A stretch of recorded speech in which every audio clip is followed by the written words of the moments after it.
Hello guys, welcome back to my new video. इसके video में हम लोग ये वाले स्ट्रक्चर को देखेंगे, कैसे बनाना है, कौन से सेंटेंस के साथ बनाना है, कहाँ पे बनाना है, सारा देखेंगे। इसका मतलब एक एक चीज़ को एकदम डिटेल में बताएंगे ताकि ये ना आपके मतलब दिमाग में बैठ जाए। 3-4 वाक्य को इंग्लिश में लिखना है, वो प्रैक्टिस हो जाएगा। और जब भी ये भी क्या है, एकदम डेली यूज़ वाला सेंटेंस आपको जब बनाना होगा ये स्ट्रक्चर पे बनेगा। और अगर ये स्ट्रक्चर को नहीं जानिएगा तो आप डेफिनेटली लैग करिएगा। स्पोकन इंग्लिश में सेंटेंस का भी कुछ बनाना होगा, समझ में नहीं आएगा कि ये वाले सेंटेंस को, ये वाले वाक्य को मतलब कैसे बनाना। ठीक है, तो यहाँ पे सारा मतलब डिटेल में अभी बताएंगे, सब क्लियर हो जाएगा, यहीं पे क्लियर हो जाएगा। बस आपको प्रैक्टिस एक दो सेंटेंस को कर लेना, क्योंकि जितना प्रैक्टिस कीजिएगा उतना ही बेटर रहेगा, उसके यूज टू हो जाइएगा आप। ठीक है, देखते हैं। तो ये स्ट्रक्चर है, ठीक है, स्ट्रक्चर देख लीजिए पहले आप। अब मैं समझा देता हूँ, देखिए। ज़्यादा कुछ नहीं करना, ऑलरेडी आप बहुत सारे मतलब मेरे वीडियो में देखा है कैसे सब्जेक्ट लगाना है, is, am, are, has, have, कैसे सारा लगाना है, सारा आपको पता है। ठीक है, और यही रूल ही है इंग्लिश ग्रामर का। सब्जेक्ट लगाना है, उसके बाद हेल्पिंग वर्ब लगाना है, मेन वर्ब लगाना, ऑब्जेक्ट है तो ऑब्जेक्ट लगाना, अदर वर्ड है तो अदर वर्ड लगाना, उसके अलावा कुछ ना होता। बहुत ही ईजी होता है इंग्लिश को सीखना। ठीक है, स्ट्रक्चर को याद कीजिए, सेंटेंस बनाते चलिए। ठीक है, देखिए इस स्ट्रक्चर में क्या करना है कि पहले सब्जेक्ट लगाना। ठीक है, सब्जेक्ट आ जाएगा, फिर इज, एम, आर आएगा। इज, एम, आर है, वाज वर है, वाज वर के बाद क्या है, टू है, प्लस वी वन है, प्लस ऑब्जेक्ट है, प्लस अदर वर्ड है। टू के बाद वी वन, टू के बाद वी वन आता है, बेस फॉर्म आता है वी वन का मतलब। ठीक है, तो ये तो आपको पता है, ये टू आ रहा है तो वी वन आ रहा है, और बेस फॉर्म लग जाएगा, वी वन का मतलब होता है। अब देखिए इसमें इज, एम, आर जो है ये प्रेजेंट के लिए है, वाज वर किसके लिए, पास्ट के लिए। जब कोई काम पास्ट में हुआ है तो उसमें वाज वर आएगा। प्रेजेंट में जो हुआ है मतलब हो रहा है तो वो इज, एम, आर पे बनेगा। ठीक है, इज, एम, आर कब कैसे यूज करना है, ये अकॉर्डिंग टू सब्जेक्ट आ जाएगा। मतलब वाक्य के कर्ता जो रहता है, करने वाला काम, उसके हिसाब से आएगा इज, एम, आर।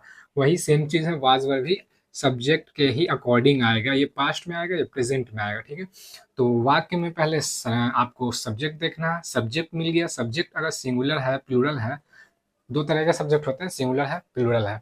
तो सिंगुलर के लिए सिंगुलर ही ये लेते हैं हम लोग, हेल्पिंग हेल्पिंग वर्ब लेते हैं। ठीक है, तो अब यहाँ पे सेम वैसे ही पास्ट में भी करना, प्रेजेंट में भी करना। सिंगुलर मिलता है तो सिंगुलर यहाँ से निकाल लेंगे, इज, एम, आर में से, वॉज वर में से। और प्लूरल है तो प्लूरल में से प्लूरल के अकॉर्डिंग निकाल लेंगे। ठीक है, क्या करना है, इंडिकेशन क्या है, कहाँ पे बने, ये देखिए। का है, वाला है, प्रेजेंट के लिए का है, वाला है प्रेजेंट के लिए, का था, वाला था, ये किसके लिए, पास्ट के लिए है। तो ये हो रहा है जब आप फ्यूचर में कोई काम करते हो, मतलब एक काम प्लान किया गया है और आपको ऑब्लिगेशन है, मतलब आपको करना है। ठीक है, तो उस सेंटेंस में इसको बनाते हैं। देखिए वाक्य दिखाएंगे और अच्छे से समझ में आएगा। वाक्य में हम लोग क्या सेंटेंस, वह मेरी मदद करने को है, या फिर था किसके लिए, पास्ट के लिए, है किसके लिए, प्रेजेंट के लिए। है मतलब इज, एम, आर में से, था मतलब वाज वर में से। अभी क्या है कि वो मेरी मदद करने को है या फिर था। ठीक है, अब वैसे ही ऐसा सेंटेंस आप डेली सेंटेंस में बहुत बोलिएगा, जैसे कि वो काम करने वाला है, या वो काम करने को है, या वो काम करने वाला था, या काम करने को है। ठीक है, मतलब क्या है, एक प्लान सेट है और आपका ये दायित्व है, ऑब्लिगेशन है, कर्तव्य है कि आपको ये करना है। कोई आपसे एक्सपेक्ट कर रहा है ये, ठीक है, कि आपको ये काम करना है। वो बोला गया है कि आपको काम करना है। तो जैसे होता है ना कि मैं पटना जाने वाला हूँ, या फिर मैं दिल्ली जाने वाला हूँ, ऐसे करके, या फिर मेरे ये काम को करना मतलब ऐसे है कि ये काम करने को है, ऐसे वाले सेंटेंस में आप ये वाला स्ट्रक्चर लगाइए। क्या सब्जेक्ट है, इज, एम, आर है, वाज वर है, प्लस टू है, वी वन। अब देखिए एक सेंटेंस को बनाते हैं। वह, आपको पता है कैसे निकालना है सब्जेक्ट सेंटेंस।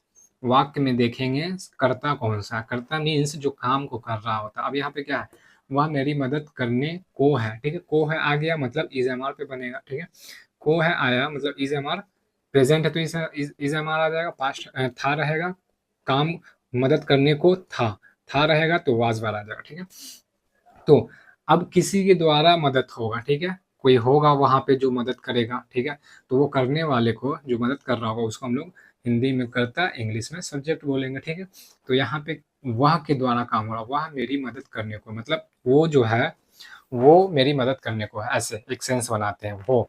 तो किसी के द्वारा हो रहा, किसके द्वारा, वह के द्वारा, तो वह यहाँ पे सब्जेक्ट आ जाएगा, ठीक है। तो सब्जेक्ट वह का इंग्लिश में ही होता है, ही ले लिए, ही के बाद अब सब्जेक्ट ले लिए, तो सब्जेक्ट के बाद क्या इज एम आर लेना या वाज वर लेना था, ठीक है। तो सेंटेंस तो प्रेजेंट का है, तो प्रेजेंट में से हम लोग ऑलरेडी हम लोगों को पता है दो तरह के सब्जेक्ट होते हैं, प्लूरल एंड सिंगुलर होते हैं। तो प्लूरल में आपका आई यू वी दे आता है, डबल नेम आता है। सिंगल में क्या आता है, ही सी इट और नेम आता है। तो यहाँ पे क्या है, सिंगल है, ही आया, ही है, तो ही सिंगुलर है इसलिए इज ले लेंगे, तो ही इज, ठीक है, ही इज।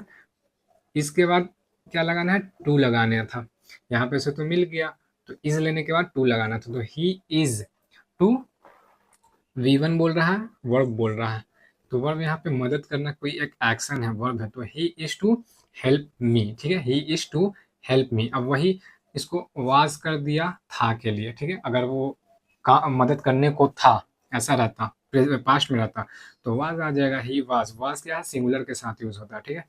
सेकंड देख लेते हैं, ट्रेन खुलने वाली है या फिर था। देखिए ट्रेन खुलने वाली है, एक टाइम फिक्स्ड है उसका, ठीक है, अब उस समय में थोड़ा देर के बाद वो एक्शन होना है, तो उस सेंटेंस में इस सब स्ट्रक्चर को हम लोग यूज करते हैं, ठीक है।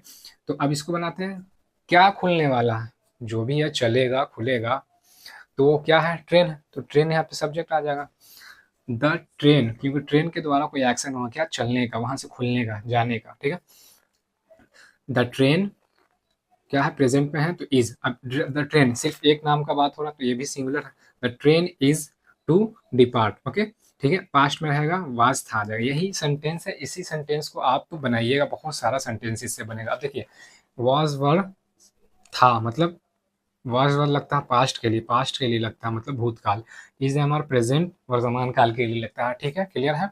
अब यहाँ पे अगर देख लें तो कहाँ गया वो, तो यही तरीका है बनाने का, आप चाहें तो स्क्रीनशॉट भी ले सकते हैं। देखिए मैं हट जाता हूँ, इसी एक स्ट्रक्चर से आपका बहुत सारा सेंटेंस बनेगा और बहुत ही इजी वे में सारा चीज़ बन जाएगा।